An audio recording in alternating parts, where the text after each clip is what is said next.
ठीक है, तो हम फिर से कंटिन्यू कर रहे हैं।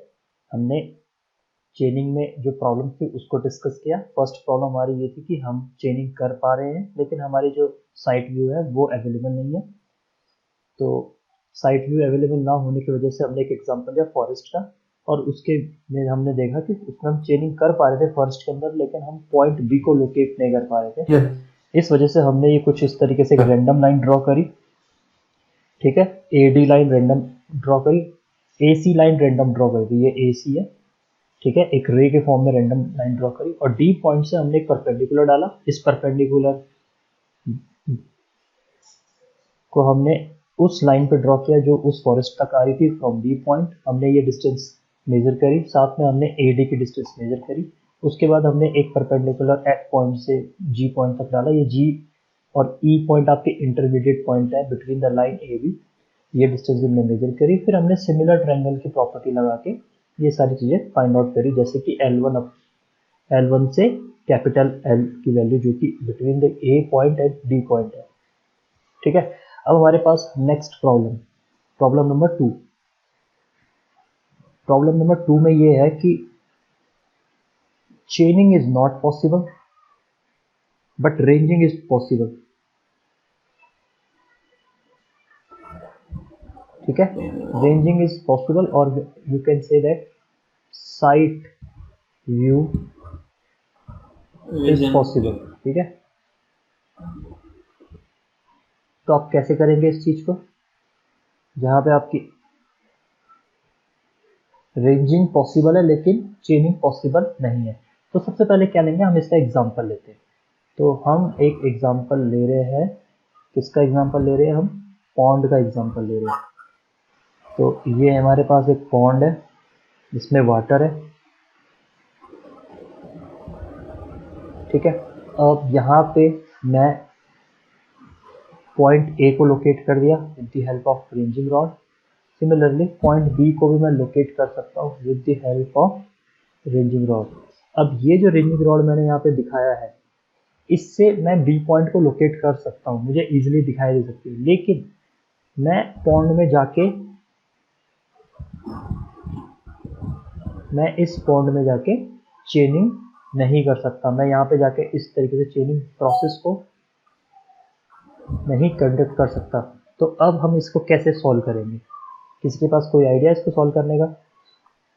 सर इसमें एक हम 2 पॉइंट लेंगे 90 डिग्री के ऊपर पॉइंट के पास पैरेलल में। ठीक है, हम इसको जल्दी जल्दी सॉल्व कर देते हैं। तो हम क्या कर सकते हैं, हमें बी लाइन दिख रही है ना, तो हम बी लाइन को रेंज करते हुए ऐसे करके एक लाइन तो ड्रॉ कर ही सकते हैं, इमेजिनरी लाइन ही सही। ठीक है, और इस लाइन पे हम यहाँ पे कोई एक पॉइंट ले लेते हैं, इंटरमीडिएट पॉइंट सी पॉइंट। ठीक है, अब यहाँ सी पॉइंट से हम एक परपेंडिकुलर ड्रॉ करेंगे। अभी ये परपेंडिकुलर हमने ड्रॉ किया, ये परपेंडिकुलर हम इस तरीके से ड्रॉ करेंगे कि यहाँ से आपको ये लाइन दिखनी चाहिए। कौन सी लाइन, जो आपने बी से यहाँ ड्रॉ करी है। तो उसके बाद ये परपेंडिकुलर लाइन आपने डी ड्रॉ कर दी, सी डी। यहाँ से यहाँ की डिस्टेंस आप मेजर कर सकते हैं। सिमिलरली सी डी की डिस्टेंस आपने H1 ले लीजिए। ठीक है, हाइट ले लीजिए H। अब आपने यहाँ से क्या करना है, किसी पॉइंट पे इसको, क्योंकि यहाँ से आप देख सकते हो रेंजिंग की कोई प्रॉब्लम नहीं है, तो यहाँ से आपने किसी भी पॉइंट को इसको मिला दिया और ये पॉइंट आपका पॉइंट ई हो गया। ठीक है,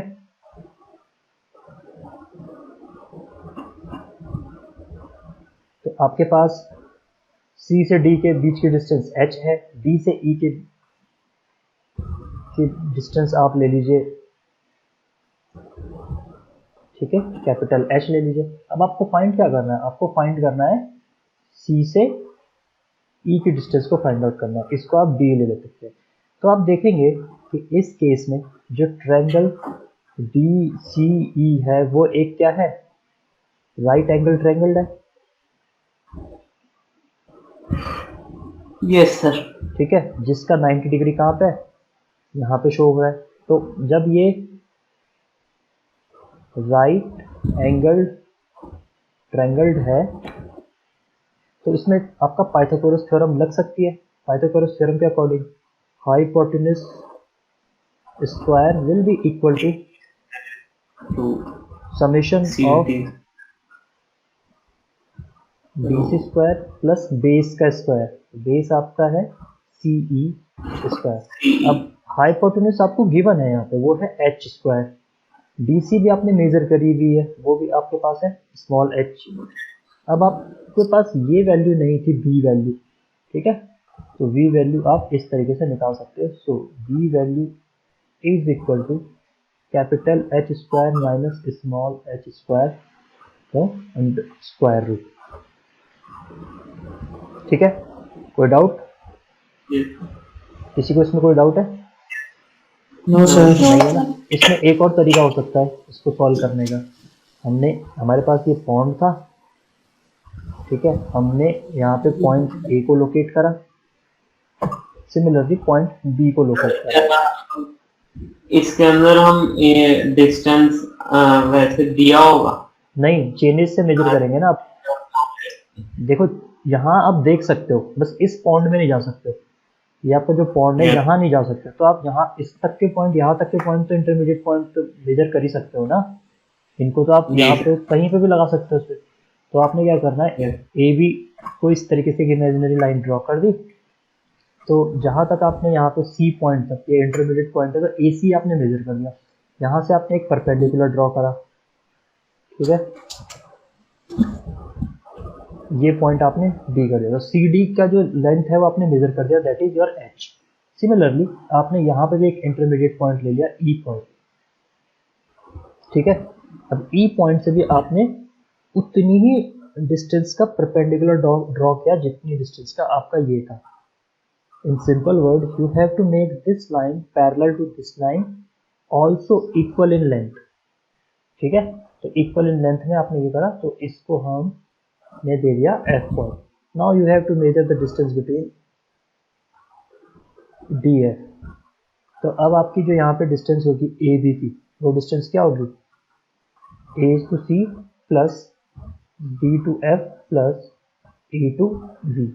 बस, तो ये आपका सेकेंड मेथड है। डाउट किसी को इसमें? नो। ठीक है, ये तो पॉन्ड से रिलेटेड था। अब रिवर के केस पे चलिए।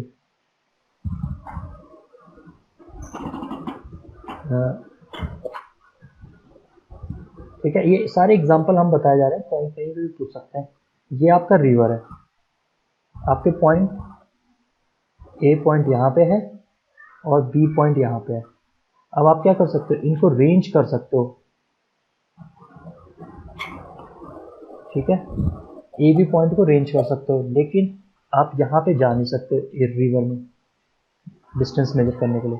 अब आपको विड्थ निकालनी है रिवर की, कैसे करेंगे, कोई आइडिया है किसी के पास?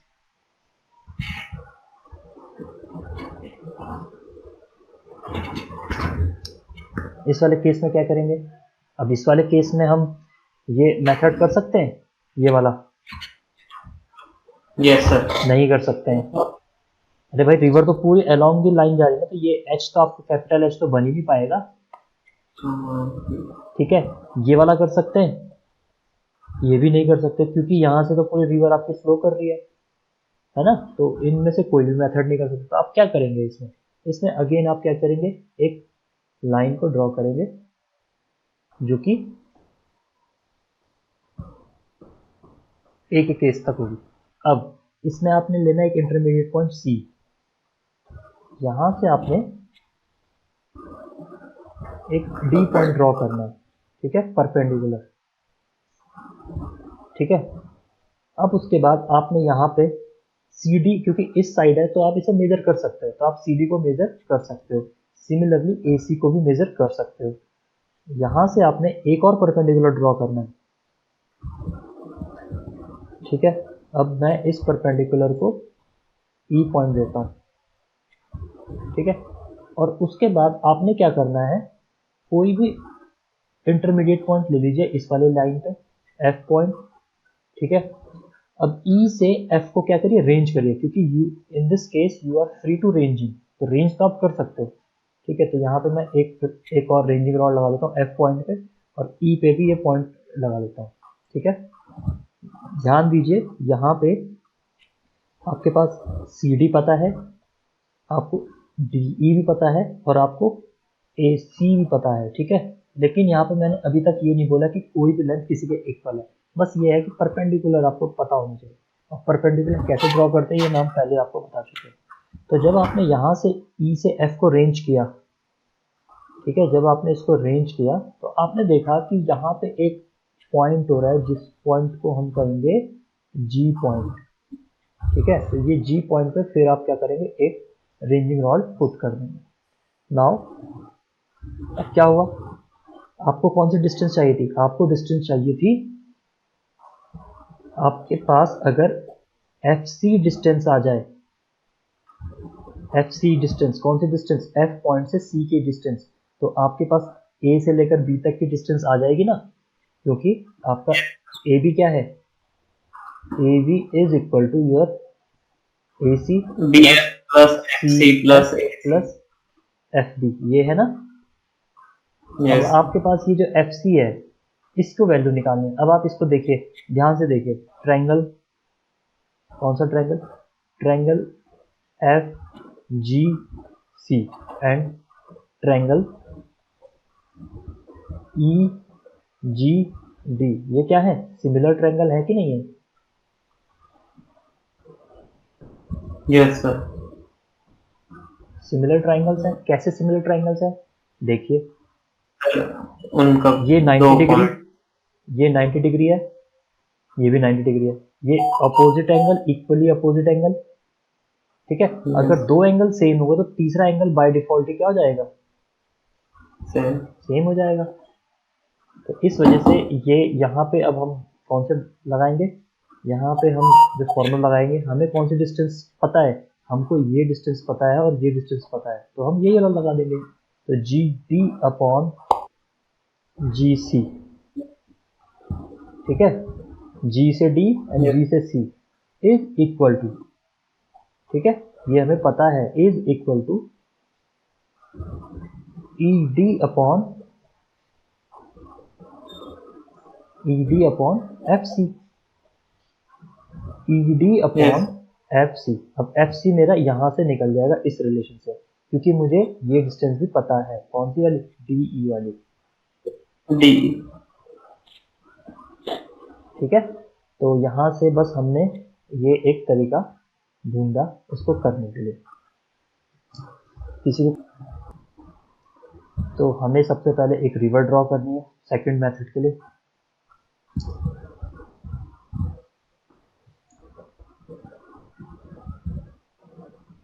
ये हमारी रिवर है। इस केस पे फिर हम क्या कर रहे हैं, इस केस में हम अगेन वही पॉइंट B पॉइंट A को लोकेट कर रहे हैं पहले, और यहाँ पे हम क्या लगा देते हैं, अपने रेंजिंग रॉड्स को पुट कर देते हैं। उसके बाद हमको ये इस लाइन को इस तरीके से, अब यहाँ पे हमें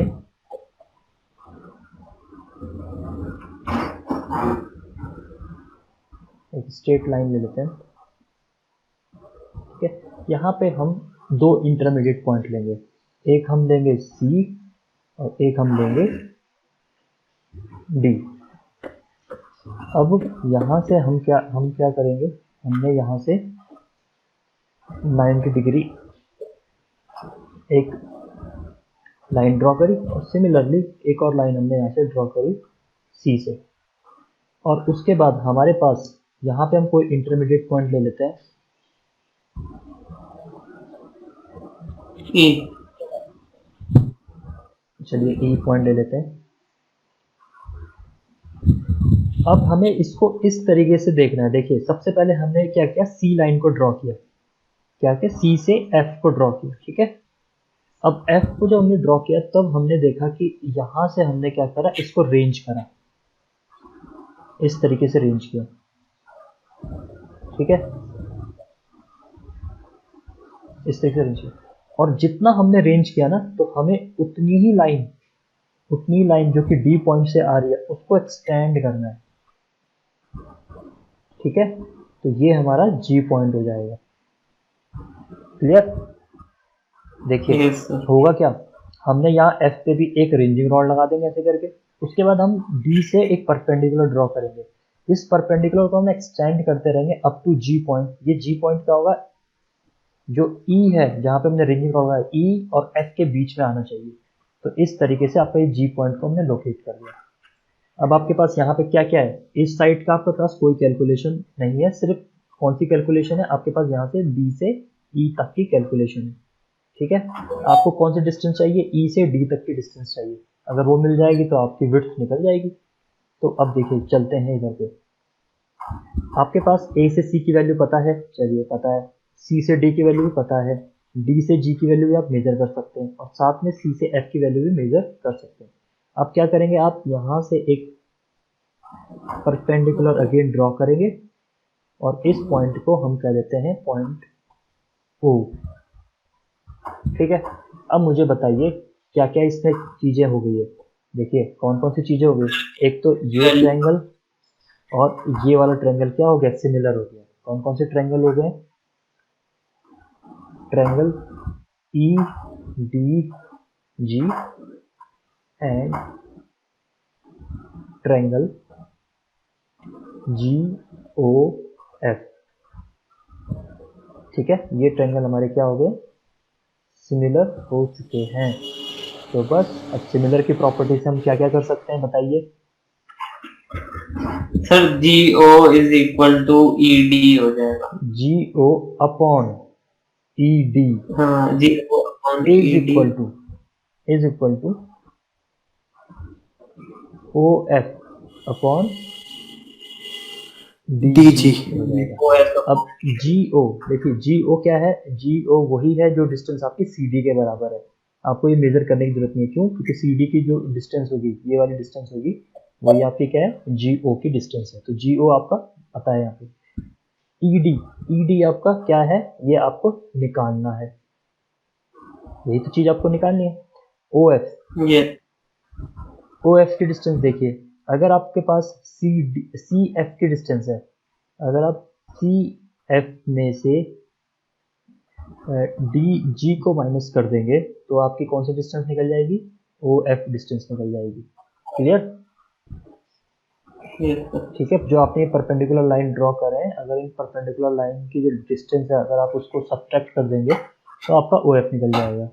और उसके बाद बचा आपका डी से जी, वो आप ऑलरेडी पहले ही निकाल चुके हैं, तो वो भी आपको यहाँ पे पता है, तो इससे आपकी ये वाली वैल्यू फाइंड आउट हो जाएगी। ठीक है, तो ये आपका सेकंड मेथड था, जिसमें आपको सिर्फ रेंजिंग पे ध्यान देना है, रेंजिंग कैसे करना है, क्योंकि हम यहाँ पे रेंजिंग की हेल्प से हमें सारा चीज पता करना है। इज इट क्लियर, तो सेकंड प्रॉब्लम भी क्लियर हो गई।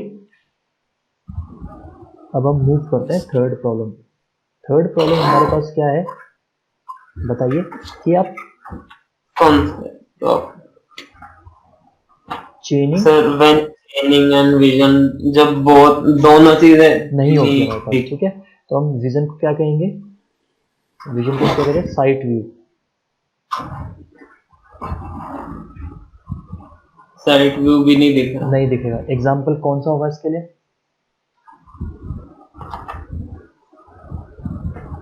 सर इसके लिए बिल्डिंग है अभी। ठीक है, बिल्डिंग हम लोग इसके लिए यूज कर रहे हैं। तो अब एक बिल्डिंग ले लेते हैं हम लोग,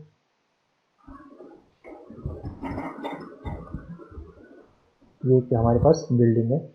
तो इस बिल्डिंग में हम शेडिंग एंड रेंजिंग नहीं कर सकते हैं, तो फिर हम क्या करेंगे, हमको ड्रॉ करना है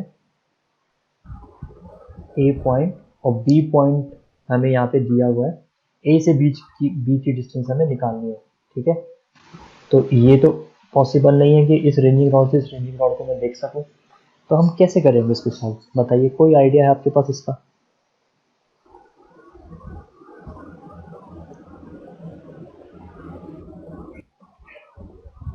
जो कि हमारा E1 आ जाएगा। सिमिलर डिस्टेंस जो कि C से D थी वही मैंने E से F लिया, और इस पे भी मैंने एक परपेंडिकुलर ड्रॉ किया जिसकी डिस्टेंस भी L1 ही होगी। उसके बाद ये पॉइंट मैंने दे दिया F1 पॉइंट दे दिया। अब मैंने क्या करना है, B से इन पॉइंट्स को ड्रॉ करना है। क्लियर, यस और सर। उसके बाद ये जो डायगोनल डिस्टेंस है ये भी आप चेक कर सकते हो। तो इसके बाद अब मेरा जो ए से बी की डिस्टेंस होती that will be equal to A D, A C A D कर दीजिए पूरा, प्लस हाँ D D1 E E plus E one plus B, D1 F1 E one B, सीधा ई वन बी पे चले हाँ जाए। ये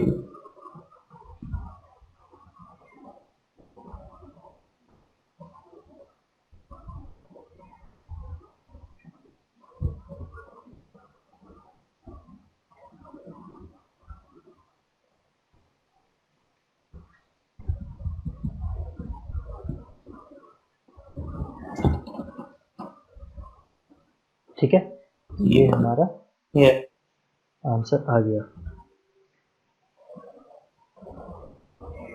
ठीक है, ये तब है जब आपके पास साइट भी ना हो, क्लियर साइट भी ना हो और शेडिंग करने का तरीका भी ना हो, तब आपको ये करना है। किसी को दिक्कत है इसमें? ना सर। ठीक है, तो आज हमने पूरा प्रैक्टिकल सीखा है, सारी चीज़ें चेंजिंग से रिलेटेड जो प्रॉब्लम हमें आ सकती थी फील्ड में उससे रिलेटेड है। और इसके अलावा हम पहले ही सीख चुके हैं रेंजिंग के प्रॉब्लम को, रेंजिंग हमें कैसे करना है। ये जो हमारा थर्ड प्रॉब्लम था इसको मैं एक और बार रिवाइज कर देता हूँ। इस केस में हमारे पास ऐसे ऑब्स्टिकल्स होते हैं जैसे कि बिल्डिंग्स, ठीक है, जिसमें हम ना रेंजिंग कर पाते थे ना चेंजिंग कर पाते। तो हम क्या करते हैं, सबसे पहले हम एक आर्बिट्री लाइन ड्रॉ कर देंगे in the direction of B. ठीक है, ये हिट एंड ट्रायल से करेंगे। इसमें हम दो इंटरमीडिएट पॉइंट ले लेते हैं सी और डी। सी और डी लेने के बाद हमने क्या किया, सी और डी लाइन से हमने एक इक्वल लेंथ के परपेंडिकुलर ड्रॉ करे जो कि हमारे L1 थे। ठीक है, या फिर हम इसको इस तरीके से भी ड्रॉ कर सकते हैं कि जो आपने L1 डिस्टेंस का परपेंडिकुलर था उतना ही आपकी सी और डी लेंथ, सी से डी की लेंथ ले लीजिए L1। ठीक है, तो उसके बाद ये डायगोनल आ जाएगा। सिमिलरली फिर आपने यहाँ से एक परपेंडिकुलर ड्रॉ करना है D1 तक, D पॉइंट से, उसकी लेंथ भी आपकी L1 है। फिर आपको C1 पॉइंट को रेंज करना है D1 पॉइंट से और फिर इसी को आपको एक्सटेंड करना है। ठीक है, एक्सटेंड करना है। इस रेज में आपको कोई भी पॉइंट ले लेना E और यहाँ से फिर एक 90 डिग्री का लाइन ड्रॉ करना है और इसकी जो लेंथ होगी वो L1 ही होगी। ठीक है, सिमिलरली E से F अगेन आप L1 डिस्टेंस ले लीजिए क्योंकि आपने C से D की डिस्टेंस भी L1 रखी है। तो यहाँ से आपने L1 डिस्टेंस पे F पॉइंट को मार्क किया और वहाँ से भी आपने एक परपेंडिकुलर ड्रॉ किया जिसकी जो लेंथ होगी वो L1 होगी। अब आपने ये परपेंडिकुलर ड्रॉ कर दिया, उसके बाद आपने E1 को F1 से कनेक्ट करते हुए इसको सीधा B से कनेक्ट कर दिया और उसके बाद आपकी जो डिस्टेंस होगी AB की वो इस फॉर्म में होगी AD plus DE plus E1 B। तो ये आपका आज का लेक्चर था।